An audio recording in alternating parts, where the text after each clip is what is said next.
చెప్పినట్టు senior artist తో work అనగానే చాలా మంది అనుకుంటారు కదా నేను చెప్పినట్టు. సో అలా ఏం లేదు, ఆయన కూడా చాలా హీస్ వెరీ కూల్ అనమాట. చక్కగా లొకేషన్ కి రాగానే అందరినీ విష్ చేయడం, హలో బాగున్నారా, టిఫిన్ చేశారా, చక్కగా అందరినీ విష్ చేస్తారు.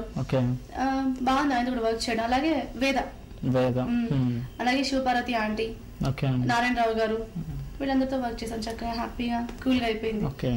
అండ్ మేడం ఇంకొకటి, అండ్ ఇప్పుడు మామూలుగా ఇప్పుడు మీరు తెలుగు మన ఇక్కడ లోకల్, సో వేరే స్టేట్స్ నుంచి ఎక్కువగా ముంబై నుంచి వేరే తమిళనాడు, కేరళ వాళ్ళ దగ్గర నుంచి హీరోయిన్స్ ఎక్కువగా ఇక్కడ తీసుకుని వర్క్ చేస్తూ ఉంటారు హీరోయిన్స్ గా. సో ఇక్కడ అమ్మాయిలు కూడా చాలా మంది అందంగా ఉన్నారు, మనం బయట చూస్తూనే ఉన్నాం. సో ఎందుకు ఇక్కడ వాళ్ళు ఎక్కువ ప్రిఫర్ చేయట్లేదు అంటారు? ఎందుకు ఎక్కువ ప్రిఫర్ చేయట్లేదు అంటే దానికి కొన్ని కారణాలు ఉండుండొచ్చు, నాకు తెలియదు.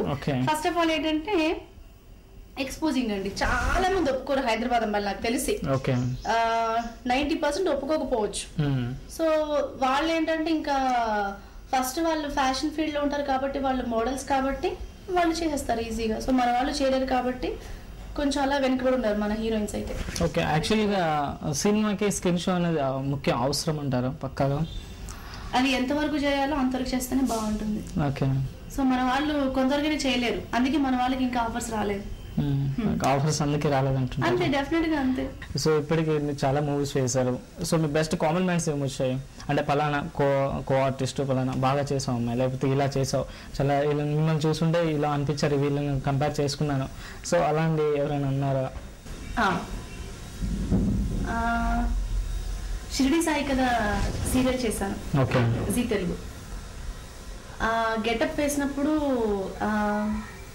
డైరెక్టర్ దండే కోటేశ్వరరావు గారు అన్నారు, సేమ్ నార్త్ ఇండియన్ గర్ల్ లాగే ఉన్నావు. ఎందుకంటే అది మొత్తం మనకి గోజు టైప్ వస్తుంది. సో అదంతా ఇలా వచ్చేసి పైన శారీ మొత్తం పెద్ద బొట్టు అదంతా చాలా ట్రెడిషనల్ గా ఉంటుంది అనమాట. అది చూసినప్పుడు నన్ను కొంచెం జయప్రద అలా ఉన్నావు అని చెప్పేసి అన్నారనమాట.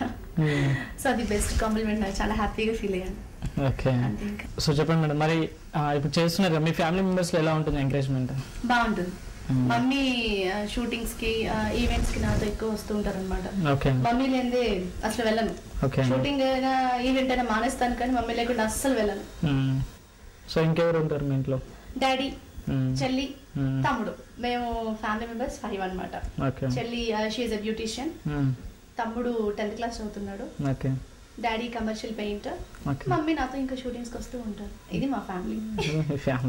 సో చెప్పండి మరి నెక్స్ట్ ప్రాజెక్ట్స్ అండి. నెక్స్ట్ ప్రాజెక్ట్స్ అంటే ఇప్పుడు ప్రెసెంట్ నాది దూరదర్శన్ టెలికాస్ట్ అవుతుంది సీరియల్ 4:30కి హోలీ. Monday to Friday evening 4:30 present అది టెలికాస్ట్ అవుతుంది ఆ సీరియల్. సో వర్కింగ్ షూటింగ్ లో ఏమైనా ఉన్నాయి ప్రెసెంట్? ప్రెసెంట్ అయితే షూటింగ్స్ ఏం లేవండి, అది హోలీ అదే షూటింగ్ అవుతుంది అనమాట. ప్రస్తుతం అదే స్కెడ్యూల్ ఉంది. అండ్ నెక్స్ట్ ఇంకా కాన్సన్ట్రేషన్ మొత్తం స్టేజ్ ఈవెంట్స్ పైన పెట్టేసాను నేను. ఇప్పుడు ఎక్కువ స్టేజ్ యాంకరింగ్ చేస్తున్నాను అనమాట. ఓకే. మీకు ఎలాంటి టైప్ ఆఫ్ క్యారెక్టర్స్ చేయడం అంటే ఇష్టం ఎక్కువగా? నా డ్రీమ్ రోల్ ఒకటి ఉంది, ఫస్ట్ నుంచి అది అనుకుంటూ ఉన్నాను. సాగర సంగమంలో జయప్రద గారి క్యారెక్టర్, అది చేయాలి నాకు ఎప్పటి నుంచో కోరిక. అండ్ ఇంకొకటి మాతృదేవ భవ మాధవి గారు, అవి 2 నా డ్రీమ్ రోల్స్, చేయాలి ఎలాగైనా ఎప్పటి నుంచి కోరిక. చిత్రనగర్ లో మరో స్మాల్ బ్రేక్ తీసుకున్నాం.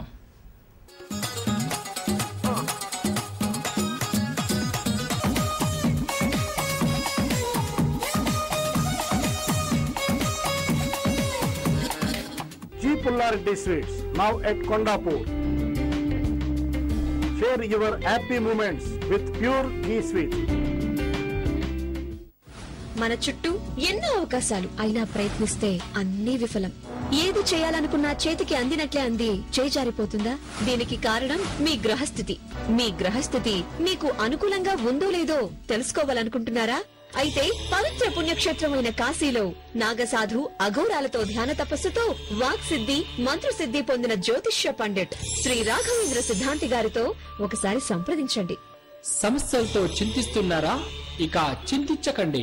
మీకు ఎటువంటి సమస్య ఉన్నా విద్య, ఉద్యోగ, వ్యాపార, వివాహ ఎటువంటి సమస్య ఉన్నా సంప్రదించండి. నవగ్రహ శాంతి హోమ పూజ ద్వారా మీ సమస్యకు పరిష్కారం చెప్పగలరు.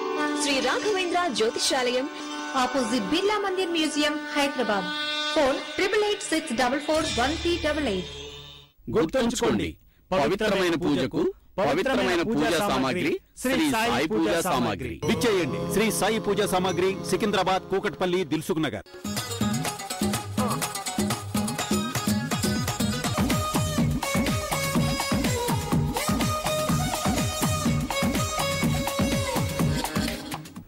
Welcome back to చిత్రనగర్లో.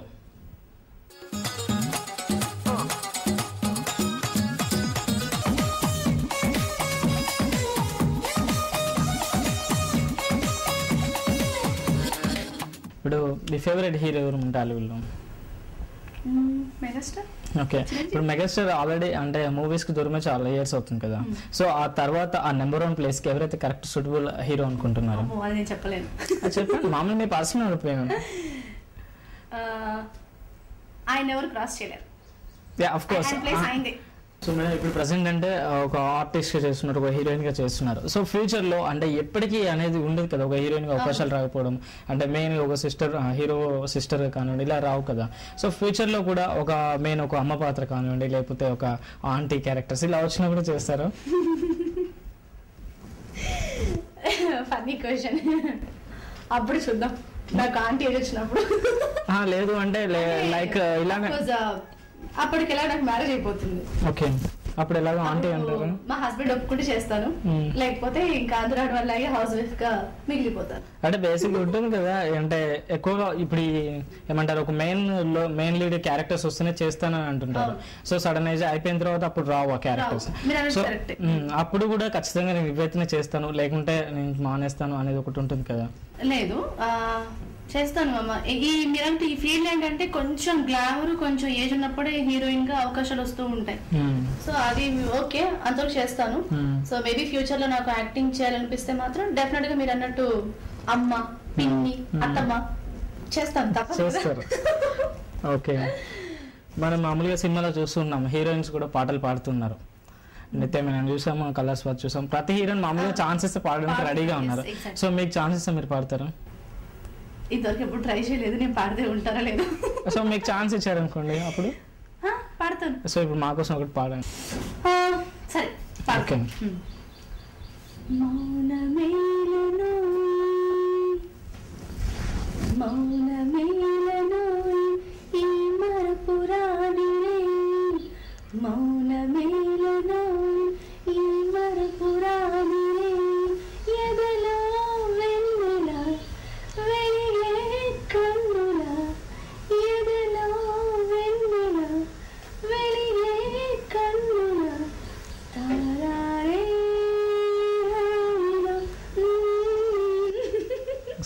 సూపర్ గా పాడారు. ఎక్స్పెక్ట్ చేయలేదు, మామూలుగా పాడతారు అనుకున్నా. Really good, thank you. చాలా బాగా పాడారు మేడం. మీరు ఇప్పుడు బాలకృష్ణ గారితో వర్క్ చేశారు వీరభద్రంలో, సో అందులో ఏదైనా డైలాగ్ చెప్తారా? Yeah, definitely. ఓకే. అందులో బాలకృష్ణ గారికి 2 సిస్టర్స్ ఉంటారు. ఓకే. అందులో నాది వచ్చేసి కొంచెం నెగిటివ్ అన్నమాట, ఇంకొక అమ్మాయి సాఫ్ట్ ఉంటుంది. ఓకే. సో అప్పుడు ఏంటంటే నన్ను కూడా, అంటే ఇద్దరు మేము సొంత చెల్లెళ్ళమే, నన్ను కూడా అలాగే చూసుకుంటాడు. కాకపోతే ఆ బాలకృష్ణ గారు వచ్చేసి ఫస్ట్ వైఫ్ సన్ అన్నమాట. సో నాకేంటంటే నా తోడబుట్టిన అన్నయ్య కాదు కదా, కాబట్టి నేను నెగిటివ్ గా చూస్తూ ఉంటాను ఎప్పుడు అతన్ని. ఒక సీన్ లో ఏమవుతుందంటే కాలేజ్ ఎలాగైనా ఎగ్గొట్టాలి అని చెప్పేసి నేను ఒక చిన్న నాటకం ఆడతాను. సో అది కాలు జారి కింద పడ్డట్టు అన్నయ్య నిజమే అనుకొని వస్తాడనమాట. సో డైలాగ్ ఏంటంటే అమ్మా అని గట్టిగా అరిచి కింద పడిపోతాను.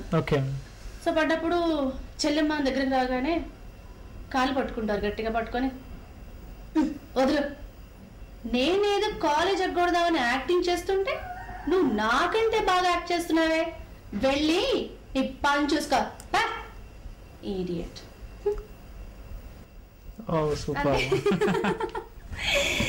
సో అదనమాట. ఇంకా చాలా డైలాగ్స్ ఉన్నాయి మంచి మంచివి, కాకపోతే ఇప్పుడు చెప్తే తిట్టుకుంటాను నేను. అంటే అమ్మాయి చుట్టాకి సాఫ్ట్ గా ఉంది, సో నెగటివ్ క్యారెక్టర్స్ చేస్తున్నాను. సో చెప్పండి మేడం, మామూలుగా ఫిల్మ్ ఇండస్ట్రీకి వచ్చి చాలా ఇయర్స్ అవుతుంది, ఎప్పుడైనా అనిపించిందా అసలు ఎందుకు డేట్స్ కుదరక, లేకపోతే ఒకసారి ఆఫర్ వచ్చి మిస్ అవ్వడం, ఇలాంటి చాలా జరుగుతూ ఉంటాయి కదా, ప్రాబ్లమ్స్ ఒక్కోసారి అవుతూ ఉంటాయి. సో ఎందుకు ఫిల్మ్ ఇండస్ట్రీ ఎంత హ్యాపీగా వదిలేసి ఏదో నా పని ఏదో నా బిజినెస్ లేకపోతే నా ఓన్ వేలో వెళ్దామని చెప్పేసి ఎప్పుడన్నా మీకు అనిపించిందా? అనిపించిందండి. ఓకే. ఎప్పుడంటే ఒక 3-4 years బ్యాక్ అనిపించింది నాకు. ఫస్ట్ లో బాగుంది. Okay. తర్వాత మీరు అన్నట్టు ఈ డబ్బింగ్ సీరియల్స్ ఎక్కువ స్టార్ట్ అయ్యాయి. దట్టు ఇంకోటి ఏంటంటే చెన్నై బెంగళూరు ఆర్టిస్టులు ఎక్కువైపోయారు. అప్పుడు అనిపించింది ఇంత టాలెంట్ ఉండి కూడా చేయలేకపోతున్నాం, ఎందుకు వచ్చాను ఆ ఫీల్డ్ కి, హ్యాపీగా చక్కగా జాబ్ చేసుకున్నా అయిపోయిందని చెప్పేసి అనుకున్నాను చాలా సందర్భాలు. సో అప్పుడు నేను తీసుకున్న డెసిషన్ ఏంటంటే యాంకరింగ్ చేసుకుంటే బెస్ట్ కదా అనిపించింది, స్టేజ్ యాంకరింగ్. సో ఇంకా అలా నేను ఇంకా 3-4 years నుంచి ఇంకా కంటిన్యూస్ గా స్టేజ్ యాంకరింగ్ ఎక్కువ చేస్తున్నాను నేను. ఇంకా షోస్ ఎక్కువ అన్నమాట. సో రీసెంట్ గా వసూల్ రాజా ఆడియో ఫంక్షన్ యాంకరింగ్ చేశాను. వసూల్ రాజా నవదీప్ అండ్ శ్రీహరి చేశారు. Okay madam, thank you madam, thank you so much. మీరు ముందు ఇంకా మంచి మంచి క్యారెక్టర్స్ చేసి మమ్మల్ని అందరినీ ఆనందించాలని కోరుకున్నాం. Thank you very much. Thank you so much అండి. ఎస్పెషల్లీ జనతా ఛానల్ వారికి థ్యాంక్ యూ సో మచ్. ఎందుకంటే నా మనసులో ఉన్న భావాలు మొత్తం మీతో షేర్ చేసుకున్నాను. Thank you so much. Thank you. That's it.